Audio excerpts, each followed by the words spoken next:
Welcome back to Online Darts, everyone. We are here at the wonderful UK Open, and we've got Matt Porter. Matt, it's been a while since we've had a chance to sit down. Diaries haven't aligned. First of all, how's things? Yeah, good. Exciting start to the year, Phil. Yeah, look, it's been a mental time for the PDC and the growth of darts in general. We'll try and do this in some kind of order. The World Championships, again, another unbelievable spectacle. Have you had time to digest the numbers and everything? And I'm guessing the biggest World Championship to date in terms of numbers and everything that goes with it? Yeah, it was. You know, obviously the 8 extra sessions made a big impact on that. But I felt that just the overall profile of the event rose another level this year.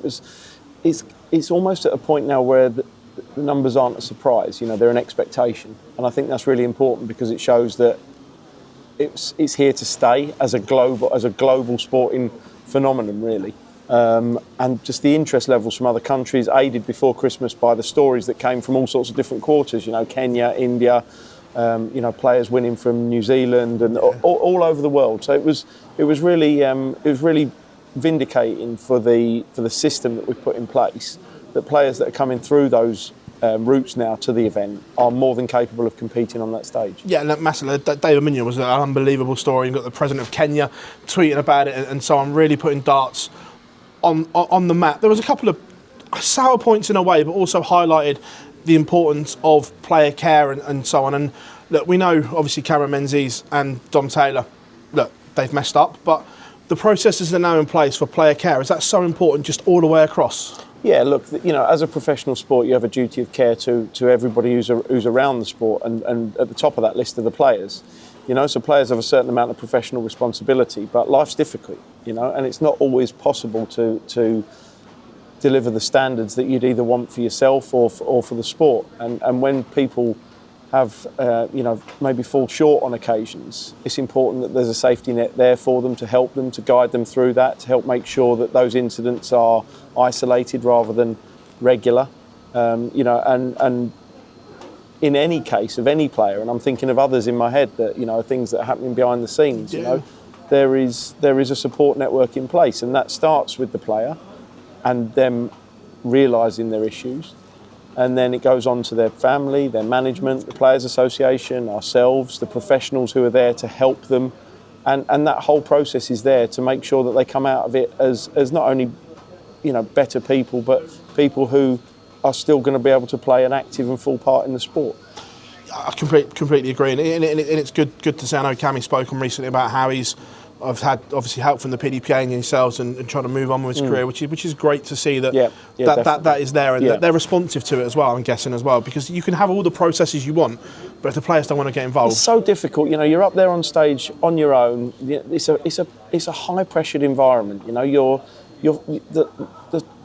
the way your life will develop, the paths that will, you know, be open to you, the opportunities that will be there for you, they all hinge on your ability to throw a dart. Yeah. And that the pressure to get into people's heads is enormous. You know, you've got a baying crowd behind you, you've got TV cameras, TV lights, you've got people's words in your head when you're up there. You know, it's so difficult, and it's really important that you know, there's a level of understanding about that. You know, and I really hate it in any sport when people say, oh, they get paid thousands of pounds, they should be able to deal with it. It's irrelevant. It's irrelevant whether you're up there playing for £1 or £1 million.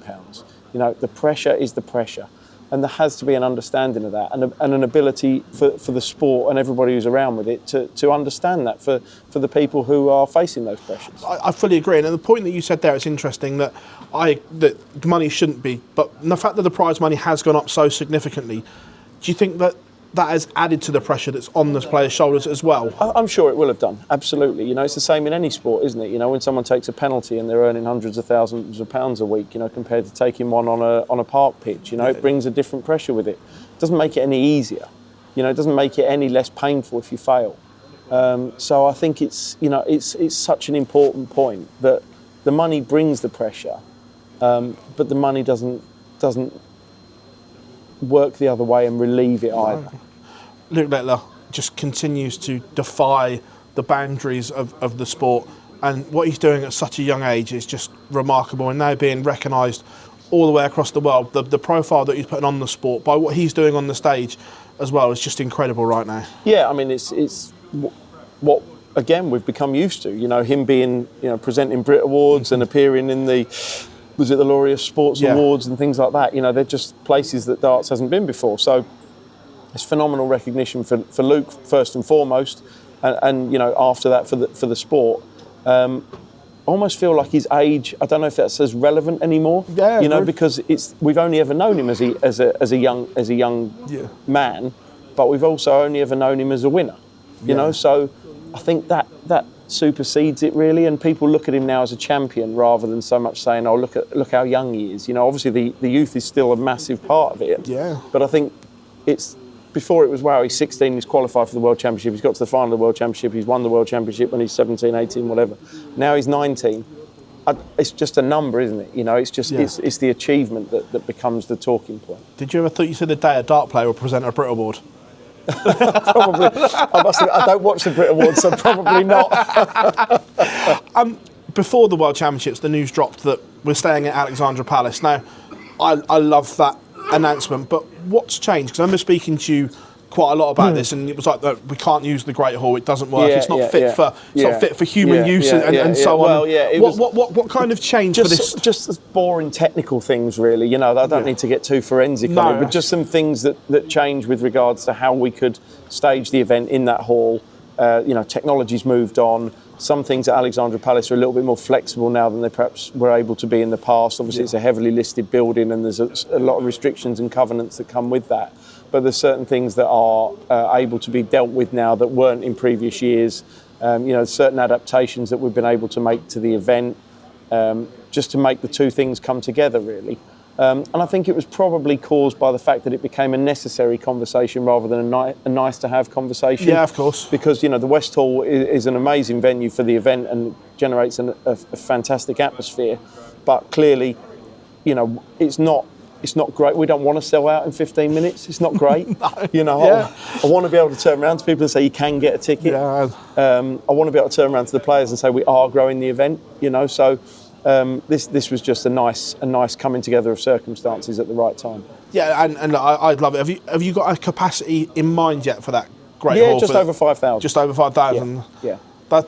That's nice, as like you say, because tickets going out the door like unprecedented demand. It's unreal. I was going to do this later on, but we'll do this while we're doing tickets now. The match play has just happened. Yeah. And I've never seen tickets fly at the door for the match play. And by the way, I don't want you to move it. But is there a commercial line at some point where you're going to have to, because the commercials are too big to turn down? I really hope not. You know, I really hope that's never a decision I have to make. Yeah, and I understand. If that decision has to be made, let it be somebody else's decision. I get that. You know, no, I mean, look, you know, as much as the Alexandra Palace is synonymous with the World Championship, the history of the World Match Play only exists at the Winter Gardens, and the event is only what it is because of the Winter Gardens. You know, so I think that would be a really unwelcome move. You know, I agree, but I didn't know if there was a number that... No, you're the only person who suggested that. No, but I don't want it to move. What I'm saying by that is we've not talked about it. Which I'm very pleased for, by the way. Yeah, but like I say, I spoke to Jimmy on the day they went on sale, and he was like, this is mental. It's crazy. I mean, and also it's great for Blackpool. You know, Blackpool's such an archetypal classic British summertime town. 100%. You know, and it may have had, you know, difficult times in recent years, but it's having a bit of a resurgence, I think. You know, I mean, they've spent a lot of money on the seafront there, and there's a lot of investment going into Blackpool and bringing more content to the town and more profile to it. You know, and I think it's again, it's just one of those fits that just works. You know, we're lucky that we've got that with so many of our events where there's just the ingredients just blend together really nicely, and I think that's one of Premier League picks. I haven't had a chance to think. Was this arguably the hardest one that you've had to pick? It was the hardest for a recently. long time. It was the hardest for a long time, and we genuinely didn't get down to the final 8 until about an hour before we announced it. You know, it was difficult, and there were a lot of opinions, and there was a lot of statistical evidence that was taken into consideration, and there was a lot of human evidence that was taken into consideration, as in people's opinions and thoughts and stuff like that. And you know, I always say it's one of those things where it's only when people don't have an opinion that it becomes a problem, because that means they don't care. You know, I'm more than happy for people to disagree because it shows that they care. You know, I feel Danny Noppert was extremely unlucky. I spoke to Danny when I saw him in Bahrain. He was very mature about the situation. He understood. Saudi actually. I spoke to him. Well, both. Really. Yeah. Anyway, irrelevant. Yeah. But there was other players. Nathan felt he had a case. James Wade felt he had a case. There were players who were in the conversation, and not everybody can get picked, and not every decision will be popular. But we just make a decision in good faith as what we feel is right at the time. Yeah, no, I think that. I don't think it was a shocker. Like some people were going on about, when you can make a case for a player, you could make a case for everybody who was in. This is what I mean. So it's not a shocker when you can make a case for someone. Then it's just opinion based, as you said. I felt a lot of the comments about a couple of the players' inclusions were really unfair to those players. To be fair. I don't think there was anybody in there who, like you say, you couldn't say justified a selection just because somebody else may have also justified one in your eyes. Doesn't necessarily mean the person who got picked didn't justify one as well. I'm with you on that one. So it was an interesting one that, like you say, that it seemed to be a real tight call to the end. It was extremely tight. Yeah, definitely. On the World Series that you mentioned there, Saudi Arabia for the first time. Yeah. Have you had data and stuff back from the event, Riyadh season, everything like that? How it all went for a first time one? Yeah, I think it's more personal feedback. Did they enjoy it? Did it exceed their expectations? Obviously darts isn't a known product in Saudi Arabia, but there was a lot of local people there who enjoyed themselves. There was a lot of feedback positively that it brought a new sport to the country, which they hadn't had before. I think the players delivered a great show. I thought we put on as good an event as was viable. So I thought it was a good first round done. Are we going back next year? Well, I think it's difficult to predict what's going to happen in that part of the world at the moment, isn't it? But, under normal circumstances, yes, we would expect it. Yeah. Obviously, I know Eddie kind of jumped the gun and said there was going to be a third event in that area. So obviously, I'm guessing that you were talking about that third one. By the way, it was planned fell down quite late. On the calendar. Correct. And so on. Yeah. I'm guessing now you've got longer to plan it. Would it be fair to say it's more likely we'll see 3 events as a block next year? That's very much the intention. As again, subject to the geopolitical situation out there, but under normal circumstances, we would look to be having 3 events there. Yeah. And for this year's World Series, is there any 2 add-ons? I remember it said at the bottom, like unlikely, TBC, but it was at this stage. Unlikely. Unfortunately, there's been some different things that have been happening, but we've got some really exciting opportunities that are potentially opening up to us for 27 and 28. So for this year, 99% just be what's in the calendar at the moment, but then we're looking at a couple of new ones for next year. And obviously the decision to move New York, only by a day, but dealing with... it had to be done, didn't it? But dealing with TV companies in Madison Square Garden, how difficult was that to do? No, it was dead easy, to be honest with you. Everyone was unanimous. We couldn't go up against the football. There's obviously going to be tens of thousands of England fans in New York for that game. It wouldn't have made sense from anybody's perspective for that event to be scheduled against a World Cup football match. And probably in reality, England weren't the only country who that would have been a live question Germany for. There as well, I think. Germany, there could have been...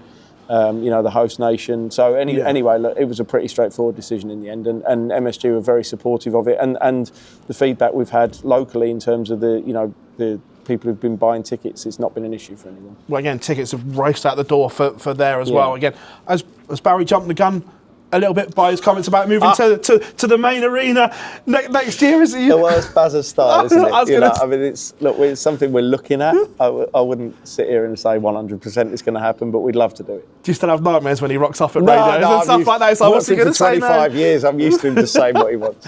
It'd be great if it could happen. Q School again. Yeah. Record numbers on both sides and so on. You'll be delighted with the participation that's gone in there. Yeah, we are. Yeah, I mean, the only thing is we just want to be able to give these players more opportunities. Yeah. I'm always amazed. Like the percentage of players who win a tour card is obviously it's always going to be so low.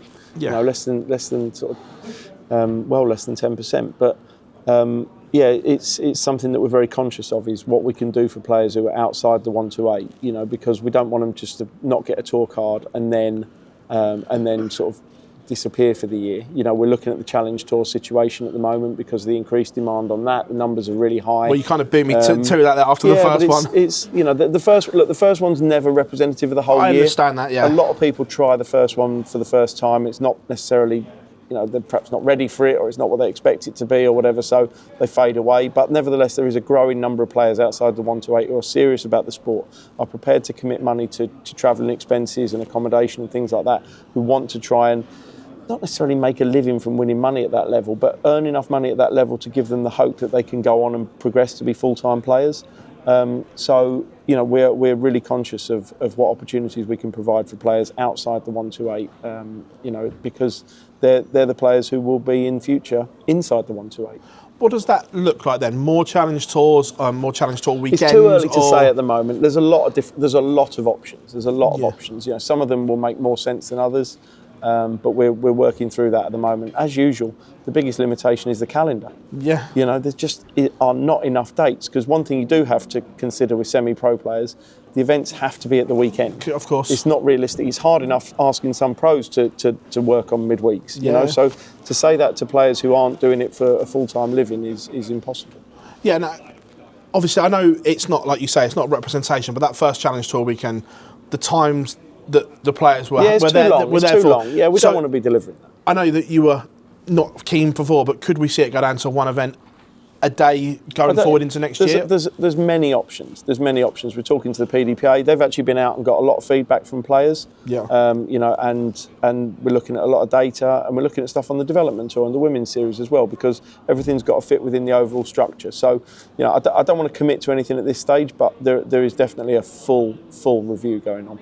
Well, you've mentioned all three of them in one thing. Have German media again jumped the gun for next year, saying that we're going to have streaming boards on challenge tours and development tours? Or I don't think they've said it exactly like that. What they've said is that what they should have said was if there was streaming for those events, then it could be shown on German TV, which is true. Yeah. You know, as we have with a number of broadcasters around the world, our contracts say any content we deliver, you can show. You're right. Now, not every broadcaster wants to deliver that, because obviously, you know, a challenge tour match isn't going to get a huge audience and, you know, warrant a place in the schedules or whatever. But where you've got OTT platforms who can show multiple live streams at once, if there is some events going on at once that they can show, then they might want to. So that literally is quoting a line that's in many contracts, which basically says, if we produce some content, you're allowed to show it in your country. Do you think that is a natural expansion that we could see? In time, at the right time. You know, there's a lot of darts. There's a lot of broadcast darts, you know, and the demand for all levels of broadcast darts is not necessarily there, you know, at the moment. So it's everything at the right time, but I'm certainly not going to rule it out. Yeah, no, it was just an interesting one that popped up. We were it got tongues wagging on. You know about how it goes, Phil. You take a comment and you turn it into a headline. Well, you know, that's what we do. The Masters weekend again, lots of positive news. First of all, new 10-year deal with Winmau to be the board sponsor for the next decade. Was that an easy deal to do from both sides of it? I think so, yeah. Winmau have been great partners for us for the last few years. You know, their products are top quality. You know, they've obviously gone through changes in management and stuff like that, but they're very ambitious and they're very, you know, they're very, very professional and in world class in what they deliver. So yeah, for us to stay with them is not an issue. And again, the Blade X, how do you feel that the launch has gone and everything from the first time we've seen it to here? I think it's a great looking board. You know, it's not me who should ask how it plays. You know, it's the players, and we'll you know, we'll always listen on that side. But I think there was an issue at one of the days. There was some challenges with some of the boards on one of the days. But the good thing with Winmau is that stuff like that, they'll take it very seriously. You know, if there are any boards that they don't feel meet their incredibly high standards, then they will review it and make sure that the delivery of the product in future meets those standards, and any issues where it doesn't are few and far between. Again, the Masters, and also here, the first time that your production team, shall we say, went out to a massive audience. I know they do the World Series, but the Masters was the flagship one. First of all, I loved every single bit of it. How did you enjoy it, and what your team produced? Look, it's some work that's been in the offing for a long time now, over a year. You know, I mean, you did an interview with Jamie in Saudi, who's put a huge amount of work in and really enjoyed the opportunity to be creative. We've got a producer. We've brought in a very experienced producer. We brought in from Sky, who used to be one of the seniors in their darts team a few years ago. You know, there's a lot of expertise within Matchplay media that we're bringing to the table. So I think it will evolve, and people never like any change when it comes for the first time. You know, people were very overcritical and unfairly critical of Lewis when he started to replace John. But I said to Lewis, when John replaced Phil Jones, everybody criticised John as well. You know, so when the production changes, people will always people will go back to their safety net, and their safety net is what they know. So when things change, they don't like it, you know. But over time, they get more used to something. They understand why something's been done.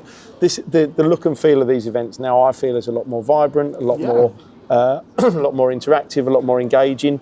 And I think that will be something that will benefit the sport and and its participants in the long run. So I'm really pleased with how it started, and I can only see it carrying on improving. Yeah, no, I agree. I think it looked good, and I think it also spurred Sky on a little bit as well, because I can say it that the Sky production used to be miles in front of the ITV one from a fan watching. Now all of a sudden, oh, hang on a minute, we need to compete with this. So creating that almost internal rivalry to be better is a good thing for the sport. I wouldn't say it's rivalry. I mean, Sky are market leaders in this country when it comes to sports production, in my opinion. But when it's not a rivalry, it's just driving standards forward. You know, I mean, Sky would drive their standards forward, I think, regardless of what was happening. But if somebody can be innovative in darts, then we want that to benefit all darts. Yeah. You know, if we've got an innovation for the ITV content, then great, Sky can do it as well. If Sky have got an innovation on their side of the content, then let us do it as well, because ultimately it's the viewer that counts. Yeah. You know, and if it's no good the viewer saying, well, why can I see that on that channel but I can't see it on that channel? You know, that will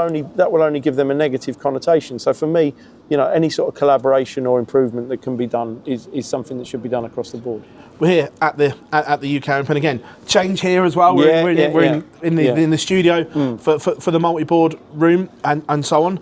But first of all, the qualifiers for the UK Open. Yeah. We saw the system that you ran last year. Yeah. And then reverted kind of back to the old one this year. What didn't work about last year that you didn't like, and why was the reversion back? It wasn't that it didn't work. We kind of did our own ones last year because we needed to get the numbers right. You know, we've developed PDC in the community. We've built a database, if you like, of darts venues around the country, and actually further afield, that we want to really try and work on and help where we can. So we advertise for clubs, bars who wanted to host the UK Open qualifier. There's obviously only a certain number of those. You know, it requires quite a lot of resource and time and stuff like that. So it doesn't suit every venue. It's not really something you can do in your pub if you've only got one board. You need to have, you know, quite a lot of space and whatever.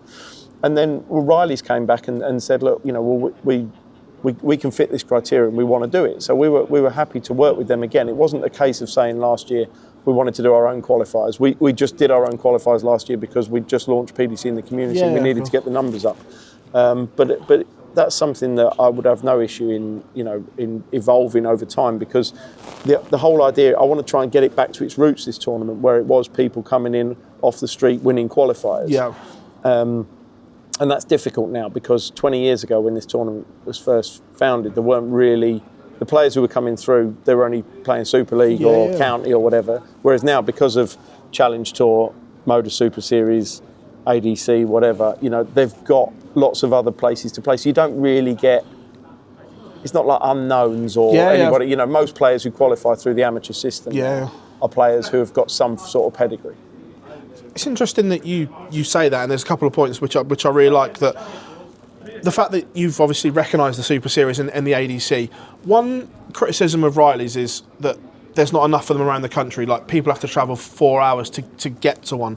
Could you see a point where you use the ADC perhaps to do these qualifiers, because they've got recognised competitions and structure all over the UK? Would that be a fairer way to perhaps get these open qualifiers everywhere, that everyone could use? We've had, I get on well with the guys who own it, and we have mooted that in the past. It just wasn't felt that it would work for them necessarily, so it didn't go any further. But there would be no issue with it as such. It's not like the old days of inter-organisational politics or anything like that. I understand those days would be gone. It's just it has to work for all parties. It's just the best darts has been in for a while in terms of organisations all talking to each other. Because like you said there beforehand, it was very there.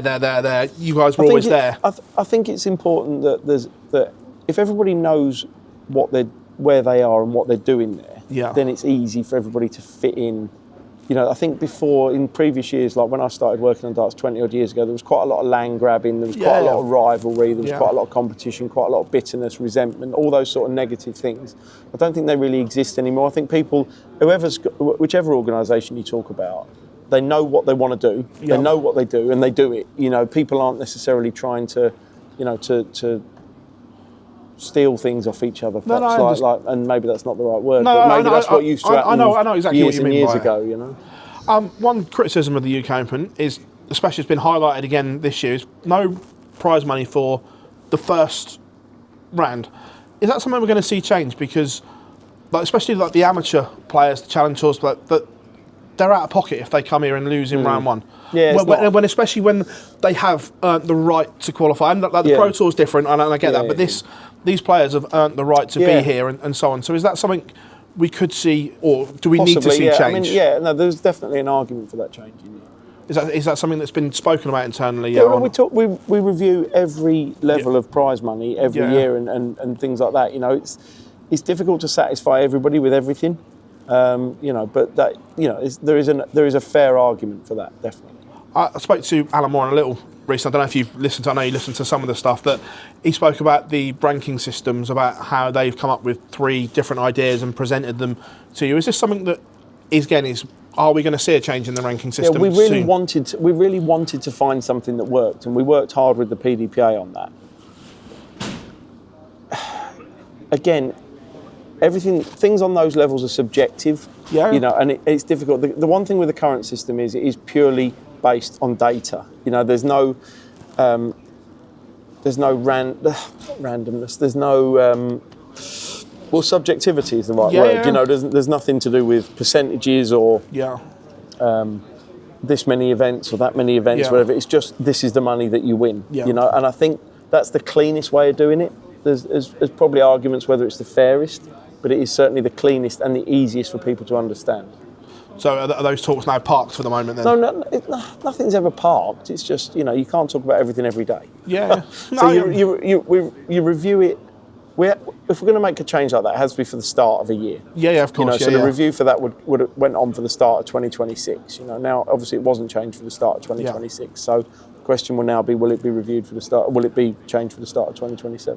European Tour underway. First time we've been to Poland for a European Tour. Yeah. Again, watching it looked fantastic. Are you happy with the way that all went for event number 1? I think Poland's a good market. I think Poland, there's a big appetite. There's some talented players. Obviously Christoph's led the way, but there's a good slew of players underneath him who are at the next level. So I think Poland's a strong darts nation. We've got a new broadcast partner over there, Canal Plus, which is good. That will get the product out to a wider market. So I'm pleased that European Tour event was so successful there. Again, one that's come up off the back of the European Tour being back is the UK broadcast rights for the European Tour. And I know it was with Viaplay when they had a UK station, which they don't have now. Is that they still own the rights to that, or do you have them back? No, so now? It's on PDC TV now. But so could we see it go to a potentially? The challenge is the European Tour is 24 hours of broadcast over a weekend. Yeah. Broadcasters have a lot of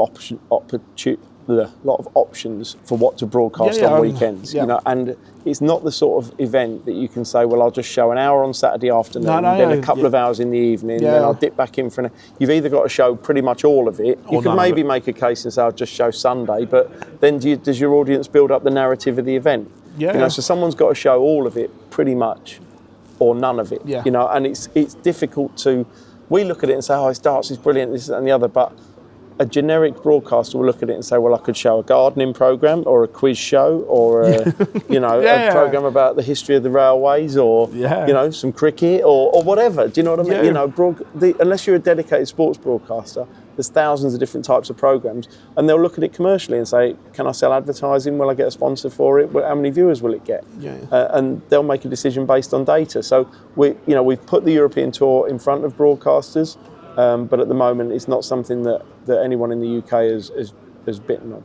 Another topic that's come up rather a lot at the moment is gamesmanship within the sport, that individual players seem to think it's on the rise and so on. And I went back to the World Championships, but we've had it again recently on the Pro Tours and so on. Does that come with the we spoke about earlier, the pressure on the players and so on? Are they perhaps pushing the boundaries for more than and normal? Personality, isn't it? What's gamesmanship to one player won't be gamesmanship to another. I agree on that. Some people will brush it off. Some people will take it. Some people will take it personally. Some people will try to do it. Some people will do it by accident. Some people won't do it at all. It's the same in any sport, really. It's easy for me to sit here and say, you should just get on with it. It's difficult. Everyone has their own threshold of what they can cope. But obviously, dealing with pressure is an important part of being a sports person. You know, so I think it's how you deal with it. Do you deal with it by imparting gamesmanship onto your opponent, or do you deal with it by taking gamesmanship personally? You know, I wouldn't say I've necessarily seen like a huge increase in the number of incidences. It's just perhaps in the clickbait world that we live in, they're more magnified now. Every time somebody does anything, it will be screenshotted, the video clip will be put out, it will be turned into a headline, the player will then do an interview, or they'll post an Instagram story or whatever. So it's magnified. Are you kind of the way the wording is? I know this is a DRA ruling, but it says persistent gamesmanship could be punished by the official. The fact that says you can do a little bit, like, does that perhaps need tightening up? No, I think it's not saying you can do a little bit. I think it's saying if there's an isolated incident that might be an accident, or might be construed as being, unintentional, then it's not as relevant as if you go up there with the mindset of, right, I'm going to do X, Y, and Z to put my opponent off. You don't want it to be premeditated. I think that's when it starts to border on the unacceptable. If a player's going up on stage with the intention of thinking, what can I do to really put my opponent off? There's not many individual sports, where you're in such close proximity to your opponent. Not non-contact sports. Apart from fight sports, there's no other sport where you're literally, a few centimetres away from each other all the time. So they have to hold their nerve. It's not easy. No, I fully agree. It's an interesting one, but you've mentioned obviously clickbait headlines and Instagram stories and so on. Are you still amazed that this work seems to be getting worse, if I'm being honest? And like you say, it's not darts, like what I call proper reporters that have been here all the time, but outside, that darts seems to be grabbing the attention of clickbaity websites and so on. It just seems to be getting worse and worse. Is there anything that can be done about it, or have we just got to? Is it the world we live in? It's what people do, isn't it? A lot of the bylines aren't real people. A lot of the articles are AI generated. A lot of the quotes or clips are old that have been rehashed. 100%. A lot of the headlines are not related to the quotes that were given. It's up. People have got to have, when they read news, in inverted commas, and this isn't just darts news. This is any news. They've got to be able to form their own opinion on how real it is. How serious it is, how it was put together. I think when you just live in a world where you read everything and just take it as gospel, or I'm not a conspiracy theorist by any stretch of the imagination, but I'm just saying, if everybody read everything and just assumed it was 100% as it was said, then they'd be disappointed, wouldn't they? Because it's not. It's just not. Looking forward to the rest of the year. The way this year started, how excited are you for the rest of the year? Because this year started on absolute fire. It has, hasn't it? I think there's a huge group of players out there who fancy their chances of getting into that top level of the sport now. You can't even begin to count how many players have got the ability to do so. It's just that, are they ready? Is the mindset right?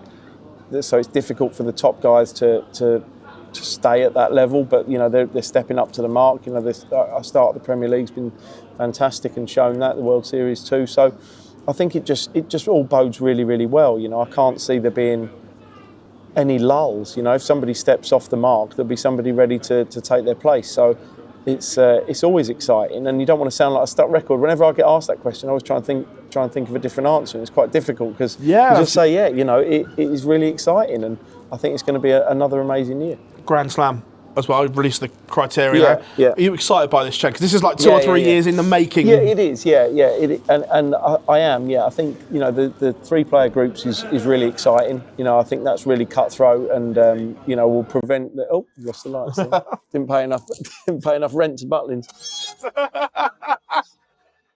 Look, I think it's a format that's going to give more players an opportunity, which is exciting. And fewer dead games in the groups is obviously a good thing. Thanks, Matt. That's probably a good time to call it a day. Thanks, Phil.